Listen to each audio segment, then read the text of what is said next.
এই যে ভক্ত ঐকান্তিকী ভক্তের কথা বললেন, আমাদের গোস্বামীপাদ লিখেছেন আবার যে এই যে একান্তি, যত স্বরূপের একান্তি আছেন তার মধ্যে এই ব্রজেন্দ্র নন্দন নিষ্ঠ একান্তি যিনি, তিনি সর্বশ্রেষ্ঠ। কারণ শ্রী ভগবানের যে চারটা মাধুরী আছে, লীলা মাধুরী, রূপ মাধুরী, প্রেম মাধুরী, বংশী মাধুরী, এইগুলা তার সাধন হয়। অতএব তত্রাপ্যেকান্তিনাং শ্রেষ্ঠ গোবিন্দ হৃত মানসা যেসাং শ্রীশ প্রসাদোপি মনহর্তুং ন শক্যা। বৈকুণ্ঠেশ্বরের প্রসাদও এদের মনকে হরণ করতে পারে না। এই গোবিন্দ হৃত মানসা একান্তিগণে চরমাসন দেওয়া হল। ব্রজেন্দ্র নন্দনীর ভক্ত যারা, কিন্তু রাধারানীর ভক্ত যারা, একা গোবিন্দ বাবার এদের মনকে হরণ করতে পারেন না। যারা রাধা পাদ পদ্মৈক নিষ্ঠ, আমাদের শ্রীমৎ রঘুনাথ দাস গোস্বামী পাদি তার জ্বলন্ত সাক্ষ্য। ওনাকে তো রাধারানী দিতে চাইলেন গোবিন্দকে, দিন রাত কাঁদেন, গোড়াগড়ি যান, হারাধে হারাধে কোথায় আছো। রাধারানী দর্শন দিয়ে বলছেন, রঘুনাথ তুমি আমাকেই একা কেন চাও? দেখো বেদ শাস্ত্র শ্রুতি সবার চরম কাম্য এবং প্রাপ্য গোবিন্দ চরণ, আমাকে চাচ্ছ, আমিও তো গোবিন্দকেই চাই, তুমি বুঝছো না? অতএব এই নিরন্তর আমাকেই না চেয়ে আমি গোবিন্দকে তোমায় দিচ্ছি না,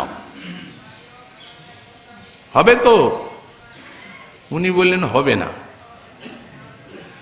ওকে নিয়ে আমি কি করব কি? তঞ্চেত কৃপাংময়ী বিধাস্যসি নৈব কিং মে প্রাণুর ব্রজেন বররূপ বকারিনাপি। ওই দেবী, তুমি যদি কৃপা না করো তাহলে বকারি, ওকে আমি চাই না। বকারি বলছেন, বক রাক্ষসকে নিধন করেছে, ও আমায় ভয় দেখাবে। রাধার কিঙ্করী তো, ওই রাধার সঙ্গে থাকলেই ভালো। অতএব তুমি যদি না থাকো, ওকে আমাকে একা দিচ্ছ, আমি ওকে কি করব? ও তো আমাকে ভয় দেখাবে, আমি ভয় পাব ওকে। আর তুমি কৃপা না করলে আমার এই ব্রজবাসেই বা কি লাভ হলো, আর জীবন ধারণেই বা কি ফল, প্রাণেই বা কি দরকার। আমার ঈশ্বরী হন বৃন্দাবনেশ্বরী, তাঁর প্রাণনাথ বলি ভজিগিরিধারী। এই হচ্ছে রাধারানীর ঐকান্তিক ভক্তগণীর নিষ্ঠা। এই জন্য এরাই সবার করে মহাপ্রভু কৃপা করে যা দিয়েছেন। রাধা দাস্যৈক নিষ্ঠ ভক্ত যারা, তারাই একান্তিত্বের চরম সীমায়, ওর উপরে আর কিচ্ছু নেই। তো এখন ইনি সেই রসের আস্বাদন পেয়েছেন। অতএব বলছেন, লোকে ধর্ম অর্থ কাম মুক্তি এই চতুর্বর্গের কথা বলে জয় হোক জয় হোক, ওইসব বার্তায় আমার কোনো দরকার নেই। ইনি তো ধর্ম অর্থ কামকে ছেড়েই সন্ন্যাসী হয়েছেন। বেদান্তি ছিলেন, ব্রহ্মবাদী, তারপরে মহাপ্রভুর কৃপা লাভ করে ওই সে পুরুষার্থটাও ছেড়ে গেছে। এখন পঞ্চম পুরুষার্থ তারও চরমে রাধাপাদ পদ্মনিষ্ঠা লাভ করেছে। তো সুতরাং ওগুলোর ভাব তো তার জানাই আছে, বলতে তো হবে না। মোট কথা, জীবের যে একান্ত কাম্যবস্তু যদি সার্বজনীনভাবে বিচার করা যায়, তাহলে আমাদের শাস্ত্র এবং মহাজন বললেন এই আনন্দই সকলের কাম্য। এক কথায়, যদি সবার কাম্যবস্তুকে একটা স্থানে আনয়ন করা যায়, যিনি যা চাচ্ছেন তার মূলে আছে আনন্দ লাভ, এই বিষয়ে কারো মত নেই। অতএব আনন্দই পুরুষার্থ। কিন্তু এই আনন্দ সম্বন্ধে তো সবার একরকম ধারণা নেই। কতকগুলি লোক আছেন, এদের সংখ্যা অনেক বেশি জগতে, বিশেষ এই কলিকালে। এরা চাচ্ছেন খাওয়া পরা, ভোগ বিলাসের সুখ, এবং এই আনন্দটি আবার তাদের নৈতিক জীবনে বা সামাজিক জীবনে সমর্থনযোগ্য কি না, এটাও তাদের অত দেখার মতো। ওই সুখের লালসায় সে পর্যন্ত মন বুদ্ধি পৌঁছায়, যেন তেন প্রকারেণ বিষয় ভোগ করে যাচ্ছে। সুতরাং এদের যে পুরুষার্থ, তাকে আমাদের দর্শন শাস্ত্র নাম দিচ্ছেন ধর্ম, এই কাম প্রথম এটা। তারপরে আরেক শ্রেণীর মানুষ আছেন, এরাও আনন্দই চাচ্ছেন এই বিষয়েই, কিন্তু এদের বিষয়ভোগটি একটা নৈতিক এবং সামাজিক জীবনের স্বাস্থ্যকে অক্ষুণ্ণ রেখে আর অনুষ্ঠিত হচ্ছে। কারণ বিষয় সুখ ভোগ করবেন, সেই জন্যে যদি পরহিংসা, পরদার ইত্যাদি পরধন করেন, তাহলে সমাজ নিন্দা করবে। ওই রকম নিন্দিত জীবনের সুখ তারা চান না, বিষয় সুখেই চান, কিন্তু নিন্দিত জীবন নয়। এই জন্য অর্থের দরকার, তাই এদের পুরুষার্থকে বলা হলো অর্থ। আরেক শ্রেণীর মানুষ আছেন, ওরাও বিষয় সুখেই চাচ্ছেন। মায়ামুগ্ধ মানুষের এই কতদূর পর্যন্ত এই বিষয় সুখের চাওয়া, তিনটা পুরুষার্থ গেল ওই বিষয় সুখে। তবে হ্যাঁ, এরা ওই দুটির থেকে একটু দূরদৃষ্টি সম্পন্ন। এরা দেখছেন জীবন ক্ষণভঙ্গুর, আর যেভাবেই এই জীবনে দেহকে নিয়ে বিষয় সুখ ভোগ করি, মরে গেলে সব শেষ, আর কোনোটির সঙ্গে কোনো সম্বন্ধ থাকবে না। সুতরাং মরেও যাতে বিষয় ভোগ পায়, তো মরণের পরটা তো হাতে দেখা নাই, তখন শাস্ত্রের আশ্রয় নিচ্ছে। যাগ যজ্ঞ তপস্যা ইত্যাদি করুন, দান করুন, মরণের পরেও ভোগ পাবেন, তারা তাই করছে। এগুলো এদের ঈশ্বরের সঙ্গে কোনো সম্বন্ধ নেই। আরেক শ্রেণীর মানুষ আছেন অবশ্য খুব কম, তারা দেখছেন যে এই জীবনে ইহলোকে পরলোকে যতই বিষয় ভোগ করা যাক না কেন, কিন্তু এখানে দুঃখের মাত্রাটা এত বেশি, সেইটুকু বিষয় ভোগ কিছুই না। চিতাপ জ্বালা, রোগ শোক, জরা ব্যাধি, জন্ম মৃত্যু, দুঃসহ কষ্ট, আবার নরক ভোগ আছে।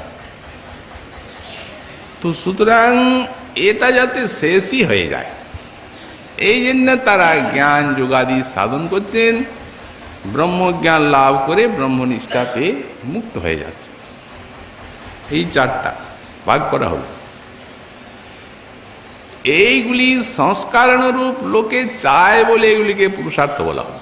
পুরুষের জীবের যা অর্থ কাম্য বস্তু, কিন্তু চাওয়া উচিত বলে না।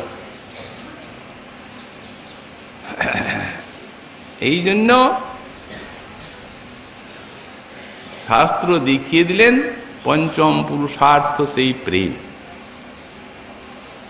যাতে এই চারটা পুরুষার্থকে ত্যাগ করে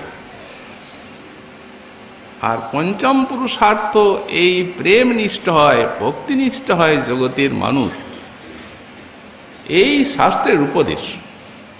এই জন্য আপনি যা চাচ্ছেন ধর্ম, অর্থ, কাম, মুক্তি, এগুলি আপনার সংস্কার অনুরূপ চাওয়া, কিন্তু চাওয়া উচিত নয়।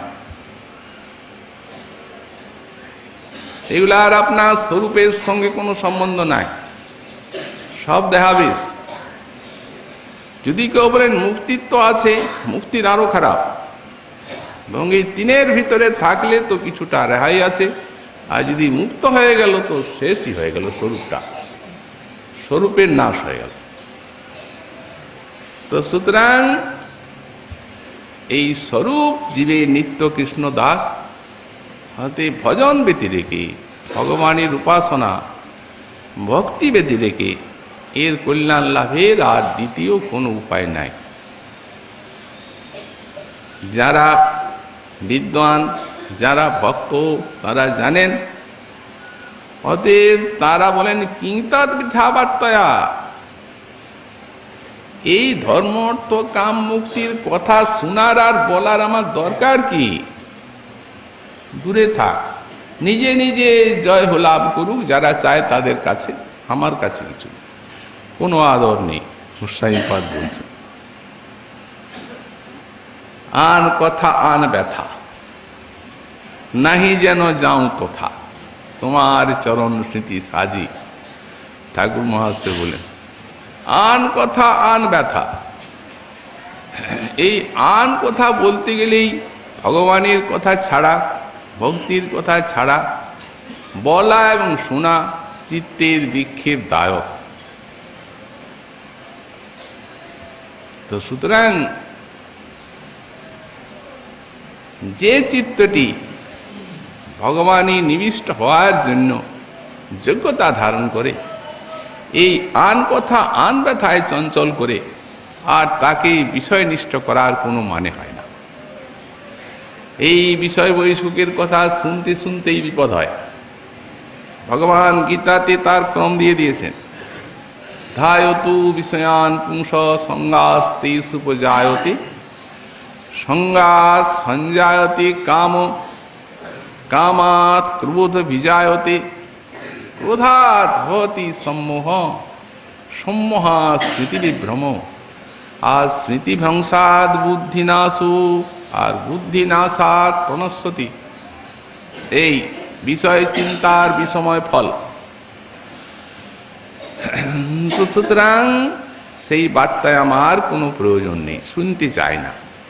ও জানলাম শ্রীপাদ আপনি ভক্ত, ঈশ্বর ভক্ত যারা, সে তারাই এই চতুর্বর্গকে ত্যাগ করে। তার উত্তরে বললেন ঐকান্তেশ্বর ভক্তি যোগ পদবী তু আরোপিতা মূর্ধনি। একটা তুকার দিয়ে ভিন্ন উপক্রম নিচ্ছেন। বললেন আপনি যে ঈশ্বর ভক্তির কথা বললেন, ঐশ্বর্য গানময় নারায়ণ ইত্যাদি, যে ঈশ্বর ভক্তির কথা আপনি বললেন সেটি একটা এই ধর্ম, অর্থ, কাম, মুক্তি, এর থেকে এর অনেক শ্রেষ্ঠাসন। কিন্তু আমার না, আমি তো আরো পিতা মূর্ধনি, আমি মাথায় ধরি গুলোকে, ও মাথায় থাক। ভক্তি তো ভগবান আছেন, অতএব ওই কিংতৎ বৃথা বার্তায় না, মাথায় বন্দনা করি, প্রয়োজন নাই। তার কারণ তিনি হচ্ছেন ব্রজের ভক্ত, ব্রজরসের উপাসক। তো সুতরাং সাক্ষাৎ নিত্য সিদ্ধ পার্শ্বদ হয়েও আজ গোস্বামীগণ সাধনের স্তরে নেমে এসেছেন। নিজে সাধক অভিমানী এই সাধনা রসাস্বাদন করছেন, আরেক দিক দিয়ে এই ভক্তি সাধনার যে বৈশিষ্ট্য, এর যে নিষ্ঠা, ব্রজরস সাধনা এইগুলি খ্যাপন করছে। এদের তো আসন সেইখানে। আসলে মহাপ্রভুর সঙ্গে নেমে এসেছেন এরা, মহাপ্রভুর যে উদ্দেশ্য সেইটি সফল করার জন্য। তাই তো এই রসের ভান্ডার খুলে রেখেছেন। আর তা না হলে দরকার, এ তো গোপনীয় সম্পদ। সবাইকে রাধা দাসী করে আর ব্রজে নিকুঞ্জে এরা নিয়ে যাবেন, এই সংকল্প নিয়ে এদের এখানে আসা।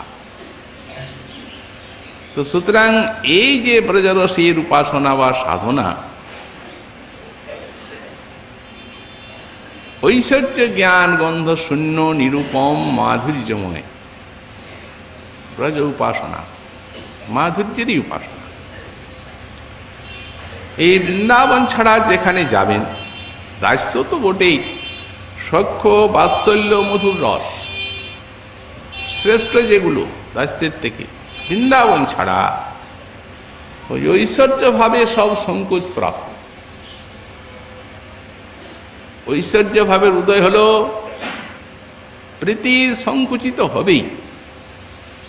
ঐশ্বর্য জ্ঞানেতে হয় সংকুচিত প্রীতি, এটি নিয়ম।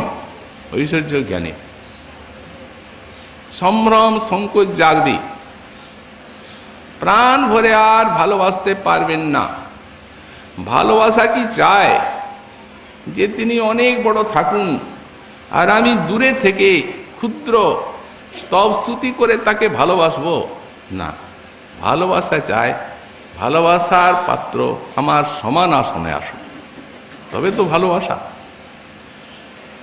প্রাণ বিনিময় করে ভালোবাসতে হবে, এইটি ভালোবাসার কাম্য।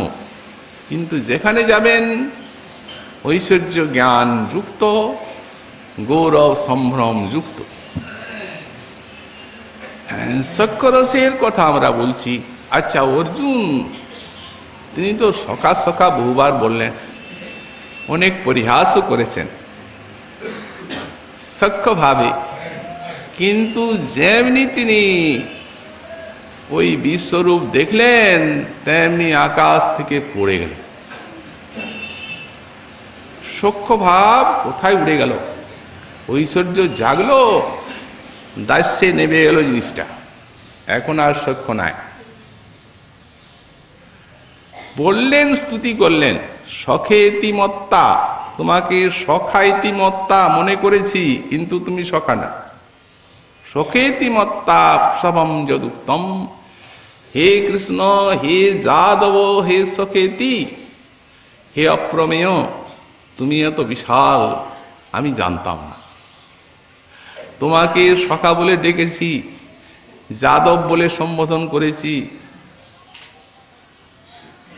আহার শয্যা আসন ভোজনে তোমাকে কত পরিহাস করেছি, উপহাস করেছি। ওহো, আমার কত অপরাধ হয়ে গেছে। হে অপ্রমেয় তৎক্ষাময়েতামহম অপ্রমেয়ম, তুমি আজ সেই সকল অপরাধ ক্ষমা করো। চরণে পড়ে এই ঐশ্বর্য জ্ঞানযুক্ত সখ্যের কি দশা হলো। তেমনি বাৎসল্য রসের বসুদেব দেবকী যখন কৃষ্ণ বলদেবকে স্তুতি করতে, কৃষ্ণ বলদেব প্রণাম করতে যাচ্ছেন, তখন বলছেন তোমরা প্রণাম করবে না। যুবাং ন সুত প্রকৃতি পুরুষেশ্বর, এই সমস্ত ঐশ্বর্যময় লীলা দেখেছেন। তোমরা আমাদের সন্তান না, তোমরা প্রকৃতি পুরুষেশ্বর ভগবান। বলো, তোমরা ধরাভার হরণের জন্য এসেছ কিনা? জিজ্ঞাসা করছে। বাৎসল্য প্রেম নেমে গেল একবারে নিচে দাস্যে। মধুর রসের ভক্ত রুক্মিণী দেবী তাকে পরিহাস করেছিলেন দ্বারকানাথ একদিন, কারণ সত্যভামা কোনো কোনো সময় একটু মানিনী হন। অবশ্য সেটি অতি তরল। স্বামীর উপরে পত্নীর মান আর কতটুকু থাকে। এখন যাই হোক, পত্নীতে যা আশা, সত্যভামা তো আস্বাদন করালেন, রুক্মিণী তো আস্বাদন করালেনই না, তিনি দক্ষিণা নায়িকা। আজ তোমাকে মানিনি করে ছাড়ব। কৃষ্ণ বলছেন, দেবী, হঠাৎ অকাণ্ডে, দেবী দেখো, তুমি আমাকে চিঠি লিখেছিলে যে তুমি আমাকে এই বিপদের থেকে রক্ষা করো। আমি বিপন্ন হয়ে পড়েছি। এখন শিশুপাল তাকে পিতা এবং ভ্রাতা বিবাহ দিতে চায়, তাতে তুমি কৃপা করে এই বিপদ মুক্ত করো। তাই তোমার সেই চিঠি পড়ে আর আমি তোমাকে সাময়িকভাবে সেই বিপদের থেকে উদ্ধার করেছি। কিন্তু আসলে জানো, কন্যা তো পিতৃদত্তা, পিতা যাকে দেবেন কন্যা তো আসলে তারই।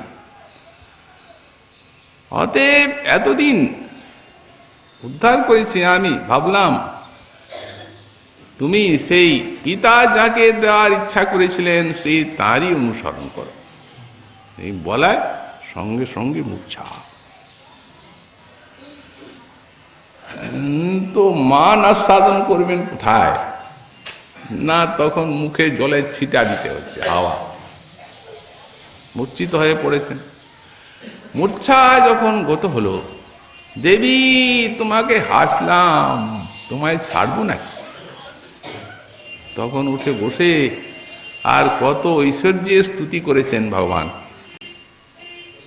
ওতে মধুর রসে নেমে গেল নিচে দাস্যি।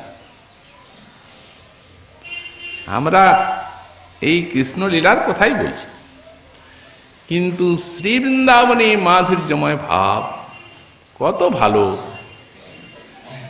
এখানে মাতা মোরে পুত্র ভাবে করেন বন্ধন, অতিহীন জ্ঞানে করেন লালন পালন। 6 দিনে শিশু বিছানায় পুতনাবদের মতো ব্যাপার ঘটল চোখের সামনে, একটার পর একটা তৃণাবর্ত। তারপরে এই সমস্ত অসুরগুলো আসছে।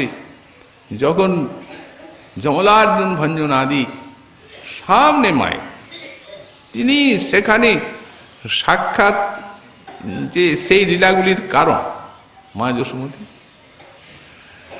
স্তূপাকৃত রজ্জু এতটুকু 2 অঙ্গুলি পূর্ণ করতে পারছেন না দামবন্ধন লীলায়। বাৎসল্য রহ সিন্ধুতে এইসব ঐশ্বর্য, পর্বত পাত একটু বিন্দুমাত্র কম্পন করতে পারে নাই। মনে করছেন ছটপট করছে, ঠিকভাবে ও রজ্জুটা বসছে না বলে বাঁধতে পারছি না। আরে বেটা, আজ তোকে বাঁধবো, তবে ছাড়, দেখি পারি কি না পারি। আমি জিদ হয়ে গেল, উনি কোন ঐশ্বর্যের ধারই ধারবেন না। তখন ঐশ্বর্য শক্তি হাত জোড় করে, কৃষ্ণ তো ওটা মনে করছেন না, ঐশ্বর্য শক্তি মনে করছেন আমার প্রভুকে তুমি বাঁধবে, আমি থাকতে নাও বাঁধো। কৃষ্ণ তো রসে ডোবা, বাৎসল্য রসে। এখানে ঐশ্বর্য গান জাগবে না ওই প্রেমের কাছে।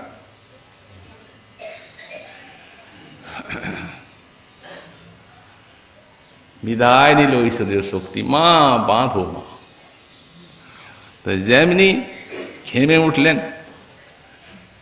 দৃষ্টা পরিশ্রমং কৃষ্ণ কৃপায়াসিত সবন্ধনে। কৃষ্ণ তো দেখছেন, উনি তো বুঝতে পারছেন না কেন মা এরূপ ছটফট করছে, বাঁধতে পারছেন না, ইচ্ছা নাই। কৃষ্ণের ঐশ্বর্য শক্তি বলছে তোমার ইচ্ছা নাই, তখন কেন দেব বাঁধতে আমার প্রভুকে, যখন প্রভুর ইচ্ছা নেই। তো প্রভু তখন বলছেন, মা আমার এত ঘেমে গেল, আচ্ছা বাঁধো মা, বাস হয়ে গেল।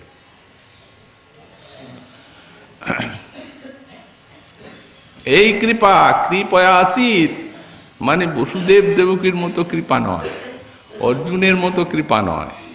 মা ঘেমে গেলেন, তখন উনি বলছেন বাঁধো, তোমার কেন এত কষ্ট হবে।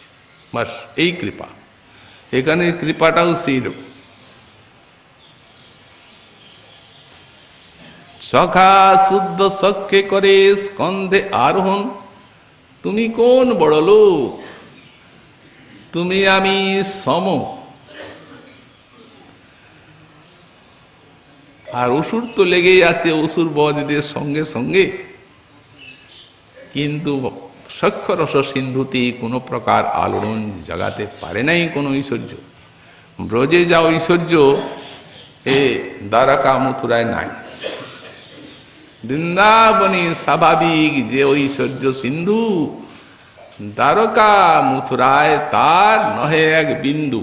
এখানে ঐশ্বর্যের সিন্ধু আর ওখানে বিন্দু, বিন্দুও না, এত ঐশ্বর্য এই জায়গায়।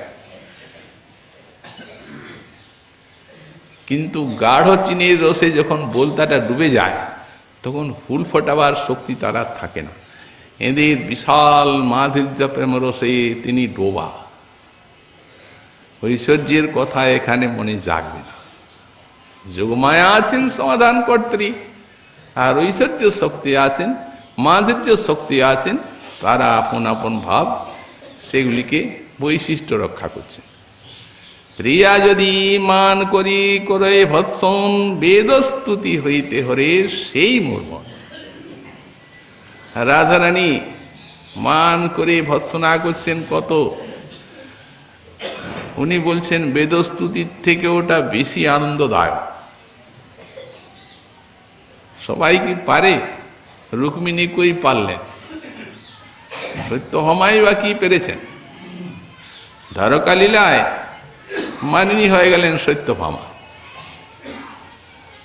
ওই ব্রজগোপীর উপরে সেই আবেশটা দেখে যে ওই মানাগারে পড়ে থাকলেন, ওদের আবার মানের আলাদা ঘর আছে, সেই ঘরে যখন ওরা শোভে তখন জানতে পারা যাবে ওরা মান করেছে। এইরকম ও মান করেছে, আর কৃষ্ণ বুঝে নিবেন মান করেছে, এত সহজ নয় ব্রজের মান। যাও মূর্খ, মূর্খের কন্যাকে ডাকো, এই কথা কৃষ্ণ বলছে। মূর্খের কন্যা মানে কি? সত্রাজিৎ, ওই মনে নিয়ে কত ব্যাপার। তো সুতরাং মূর্খের কন্যা, ও যদি জ্ঞান থাকতো, বুদ্ধি থাকতো, তাহলে ব্রজের এই মহিষীগণের সঙ্গে মান করছে করুক। নারদ এনে দিলেন রুক্মিণী দেবীকে পারিজাত, উনি মান করলেন। কৃষ্ণ পারিজাত বৃক্ষ এনে দরজায় লাগিয়ে দিলেন, ঠিক আছে। কিন্তু ব্রজদেবীগণের যে ভাব, সেইভাবে উনি মান করবেন কেন? ওখানের সঙ্গে ওনার কি আছে? উনি তো আলাদা।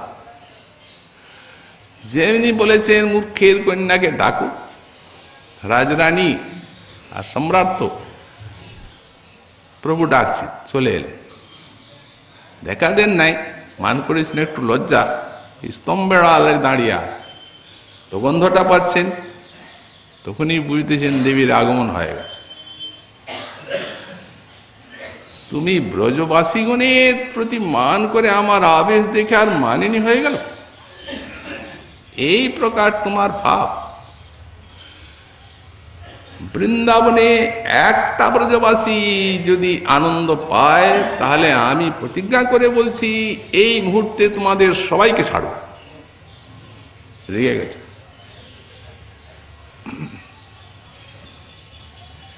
কে কথা বলতে পারে? দেবীও কাঁপছে। দেখো, নিজেই প্রশ্ন করছেন, নিজেই উত্তর দিচ্ছে। যদি বলো তাহলে তুমি এখানে কেন আছো, তারা অত বীর হয়ে জ্বালায় রোদন করে, চলে যাও। যাই না, যাবার কি ইচ্ছা নাই, সেজন্য যাই না। যারা এক ক্ষণকাল আমার অদর্শনে কোটি কোটি যুগ বলে মনে করে মরে যায়, আজ এই দীর্ঘদিন যে লীলা সম্পাদনের জন্য এখানে থাকলাম, এখন আমি সেখানে গেলে তাদেরকে সুখী করব না দুঃখী করব তা বুঝতে পারি নাই।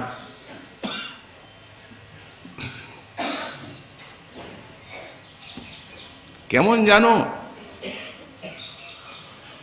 যেমন অগ্নিদগ্ধ ব্যক্তিকে যদি শীতল জলে ডুবিয়ে দেওয়া হয়, সারা শরীরটা একবারে সেই অগ্নিদগ্ধ ব্যক্তির ঘা হয়ে যাবে, মরেই যাবে।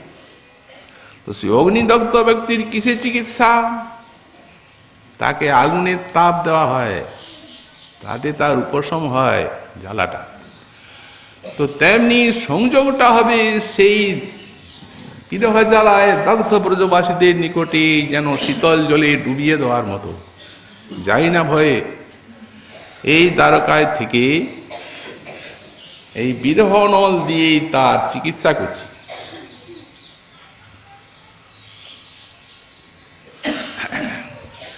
তো সুতরাং সম্পূর্ণ ভিন্ন জাতীয় জিনিস এই মান। তাই প্রিয়া যদি মান করি করই বৎসম, বেদস্তুতি হইতে হরে সেই মোর মন, সেইটি আমার মনকে হরণ করে অধিক। এটা ভগবান শ্রীকৃষ্ণের উক্তি এই ব্রজবাসীর প্রেম সম্বন্ধে। তাই বললেন, আপনি বলছেন আমি ঐকান্তিক ঈশ্বর ভক্ত, যারা বৈকুণ্ঠের রামচন্দ্রের ভক্ত বা অন্য অবতারের, সেই তাদের ভক্ত বলে অনুমান করছেন। ওটা মাথায় থাক। ও বুঝলাম শ্রীপাদ, আপনি কৃষ্ণ ভক্ত, ব্রজেন্দ্র নন্দনের ভক্ত। বলেন হে না না, ব্রজেন্দ্র নন্দন না, আমি আর কিচ্ছু বুঝি না। সেই বৃন্দাবন নিকুঞ্জ সীমায় যে ঘনাশ্চর্যা কিশোরী মণি রাধারানী, তার পঙ্কজামৃত ছাড়া আমার চিত্তে কিছুই রুচিকর হয় না। চিত্তে নমে রোচতে। সুতরাং এই শ্লোকার্ধে যে সকল ভাব আছে, শ্রীমন মহাপ্রভুর কৃপা হলে আগামীকাল আবার সেই বিষয়ে আমরা সাধন করব। আজকে আমাদের রাধার সুনাইন্দি কথার এখানেই বিশ্রাম হল।